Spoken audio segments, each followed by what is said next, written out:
което ние трябва да направим. Който бива ударен, отпръща на удара. Този механизъм действа като един момент или като обусловен рефлекс. Когато се даде стимул, реакцията следва веднага. Това е един механизъм за естествена защита. Един механизъм за оценяване. Нашето мнение е, че не може да се остави на така. Механизмите за естествената защита за пълно са задоволени. Отговорът на този въпрос е не.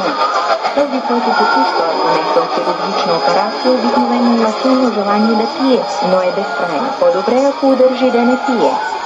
Така става и в случаите на репресии и отмъщение.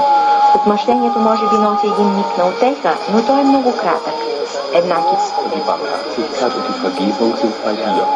Dieses Gespräch mit Gott zu halten, tut uns gut in der Fastenzeit. Klagen wir uns selber an, bitten wir um Barmherzigkeit. Im Evangelium sagt Jesus ganz klar, seid barmherzig, wie auch euer Vater barmherzig ist. Und so ist der sich selbst anklagt, auch barmherzig mit anderen.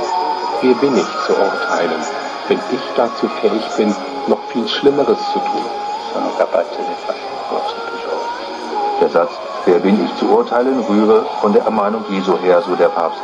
Richtet nicht, damit ihr nicht gerichtet werdet. Und damit endet unsere Sendung. Ich bin Pater Herrn Hagengott und darf mich von Ihnen verabschieden. Das Gute. Zuhören, hier ist Radio Vatikan. Laudetur Jesus Christus.